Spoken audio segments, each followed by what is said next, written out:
తల వంచి సెంట్రల్ సపోర్ట్తో మళ్ళీ ఆయన రావచ్చు. ఎందుకంటే ఈ అయ్యగారు చేసిన తప్పిదాలన్నీ కూడా రేపు 4 రోజుల్లో జైల్లో వేస్తే నెక్స్ట్ ముఖ్యమంత్రి జాగ్రత్తగా ఉంటాడని ఆల్రెడీ కేంద్ర ప్రభుత్వం చాలా అడ్వాన్స్గానే ఆలోచిస్తుంది. తెర వెనక రాజకీయం బాగానే చేస్తుంది. దీనికి పెద్ద మీకు తెలుసు కదా, ఈ బీజేపీ వెనకాల ఎలాంటి శక్తులు పనిచేస్తున్నాయి, ఎలాంటి క్యాపిటలిస్టులు పనిచేస్తున్నారు తెలుసు కదా. వాళ్ళు ఆంధ్రాని డెఫినెట్గా కొనుక్కుంటారు. ఎందుకంటే port trust, Nellore port trust, Andhra Machilipatnam port trust, Manginapur port ట్రస్టులన్నీ కూడా వందల వేల కోట్ల బిలియన్ టర్న్ ఓవర్ జరగబోతుంది రేపు టెస్ట్లో. ఏపీని క్యాప్చర్ చేస్తే ఒక 25 సంవత్సరాలు డెవలప్మెంట్ ఉంటుంది. మరి 25 సంవత్సరాలు డెవలప్ అయ్యే ఏపీ క్యాపిటల్ సిటీని నిర్మించడం అనేది కొన్ని వేల కోట్ల ఛాలెంజ్. ఇది 10 సంవత్సరాలైనా క్యాపిటల్ సిటీ పునాదులు సరిగ్గా ఇలా అంటే రేపొద్దున అసలు కార్పొరేట్ సిటీ అని చెప్పి పేరు తెచ్చుకున్న తెలంగాణ రాష్ట్రంలో ఆంధ్రప్రదేశ్ హైటెక్ అనే ఒక గేమ్ ఆడి మిలియన్ కోట్ల టర్న్ ఓవర్ ఇవాళ ఎకరం ₹1,00,000 ఉన్న ఎకరం 10 కోట్ల నుంచి 100 కోట్ల వరకు వెళ్ళిపోయినటువంటి స్థితి. ఇదే రెవెన్యూ రేపొద్దున ఆంధ్రప్రదేశ్లో డెవలప్ కాదా? డెఫినెట్గా డెవలప్ అవుద్ది. మరి అది ఎవరు తినాలి? ఏ వర్గం వాడు తినాలి? ఏ పార్టీ వాడు తినాలి? 2 కేంద్ర పార్టీలు ఉన్నాయి కదా, బొమ్మ బరుస పార్టీలు. అవి 2 తుగ్లక పార్టీలు, 2 ఒకటే మతవాదం, ఒకటే విదేశీవాదం. మరి ఈ 2 పార్టీలు కబలించాలని ఆంధ్రప్రదేశ్ని ట్రై చేస్తున్నాయి. వాళ్ళకి బానిసలుగా ఉండేవాడు ఎవడైతే సీఎం తల ఉంచుతాడో వాడిని సీఎం చేస్తారు. ఎందుకంటే ఈవీఎంలు ట్యాంపరింగే కదా. ప్రస్తుత పరిపాలన ఎలా ఉందంటారు ఆంధ్ర? ప్రస్తుత పరిపాలన గురించి మనం ఉచితాలు ఇచ్చి పరిపాలన చేయటం దరిద్రం ఈ ప్రపంచంలో లేదు. ఎందుకంటే అమాయకులను బానిసలుగా మార్చడం. రేపంతా డబ్బంతా అయిపోయిన తర్వాత ఉచితాలు ఇవ్వలేరు కదా. ఉచితాలు ఇవ్వలేనప్పుడు వీళ్ళు ఆకలి మంటలతో తినకుండా మానేస్తారా? ఎప్పుడైతే ఉచితాలు వచ్చినాయో వాడు కష్టపడడం మానేశాడు, వ్యవసాయం చేయడం మానేశాడు, కూలి చేయడం మానేశాడు, ఉత్పత్తులు తగ్గిపోయినాయి, పరిశ్రమలు లేవు. ఆంధ్రాలో పరిశ్రమలు లేవు.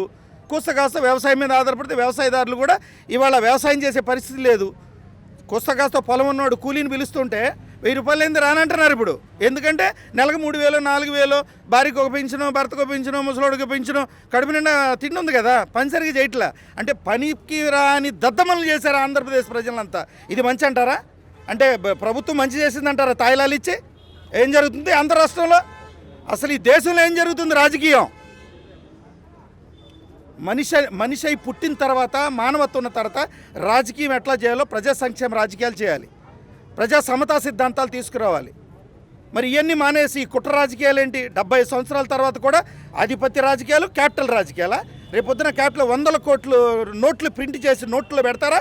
ఆహారం లేకపోతే, వ్యవసాయం లేకపోతే, ఇండస్ట్రీ లేకపోతే యువత ఎంత నిర్వీర్యం అయిపోతున్నారు. ఆంధ్రప్రదేశ్లో ఉన్న యువత ఎన్ని వందల మంది అమెరికాకి, లేదంటే జపాన్కి, లేదంటే ఇటలీకి వెళ్ళిపోయి మన మానవ సంపద అంతా ఈ దేశం వదిలి వెళ్ళిపోతే మరి ఇక్కడ ఎలాగో ఇవాళ రైతు కూలీలు కూడా లేరు. మన రాష్ట్రంలో వ్యవసాయం చేయడం రైతు కూలీలు లేరు. బిడ్డలను చదివించుకుంటేనే ఫారెన్ పోయారు. ఆ రోజు బ్రిటిష్ వాడు వచ్చినప్పుడేమో బ్రిటిష్ వాడు బయటికి వెళ్ళిపోవాలన్నారు, విదేశీ పాలన్నారు. ఇప్పుడు మనమే వెళ్ళి విదేశాలకు బానిసత్వం చేస్తున్నానుగా. ఇప్పుడు చదువుకునే విద్యార్థులు కూడా బుద్ధి జ్ఞానం ఉండొద్దు? బుద్ధి జ్ఞానం ఉండాలా వద్దా? చదువుకుని విదేశాలకు వెళ్ళి బానిసత్వం చేస్తారండి, ₹1,00,000 ఎక్స్ట్రా వస్తుందని.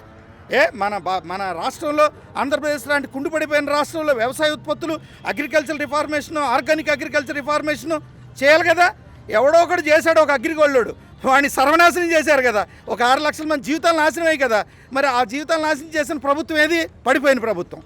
ఆ తర్వాత ఏం జరిగింది? అగ్రిగోల్డ్ లాంటి వ్యవస్థలను పడగొడితే తర్వాత ప్రభుత్వం ఏమైనా ప్రజలకు న్యాయం చేసిందా? లేకపోతే అగ్రిగోల్డ్లో డిపాజిట్ హోల్డర్కి న్యాయం చేసిందా? ఎంప్లాయీకి న్యాయం చేసిందా? ఏం పీకుతున్నారండి ఈ ప్రభుత్వాలు వచ్చి? ఏంటి పేర్లు పెట్టి ప్రభుత్వాలు అంటారేంటి? ఒకడేమో జగన్ ప్రభుత్వం అంటాడు, ఒకటి చంద్రబాబు ప్రభుత్వం అంటాడు. జగన్ ప్రభుత్వం ఏంటండి?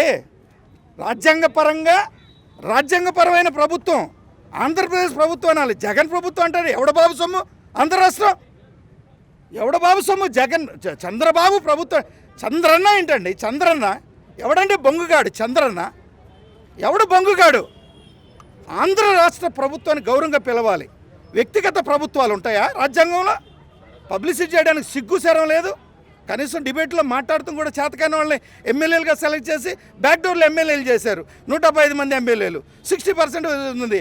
ఎక్కడైనా ఒక ఎమ్మెల్యే స్టేట్మెంట్ ఇవ్వడం చూసారా మీరు? ఏ ఎమ్మెల్యేనా బయటకు వచ్చి మాట్లాడుతున్నారా?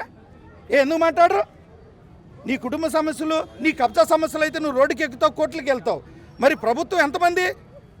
దాదాపు 10 కోట్ల మంది జనాభా కలిగినటువంటి తెలుగు రాష్ట్రం ఈరోజు చీలిపోయిన తర్వాత అట్లీస్ట్ 6 కోట్లు వేసుకోండి. 6 కోట్లకు సంబంధించినటువంటి రాష్ట్ర ప్రభుత్వం మన ప్రాపర్టీ అది. మన ప్రాపర్టీకి లాస్ అయినప్పుడు ఎమ్మెల్యేలకు బాధ్యత లేదా? సీఎంకి ఎదురు తిరగరా? అంటే సీఎం గర్జించే పులే ఏమన్నా? వాళ్ళది కూడా ఇంత ప్రాణమే కదండి. గట్టిగా కాలుస్తే కొట్టుకుపోతారు కదా. ప్రజలతో పెట్టుకుంటున్నారు. ఆంధ్ర రాష్ట్రంలో చాలా ఘోరంగా ఉంది. ఆకలి మరణాలతో చచ్చిపోతున్నారు. కూలీలు వలస కూలీలు అయిపోతున్నారు. ఏం ప్రభుత్వం? బొంగులో ప్రభుత్వం.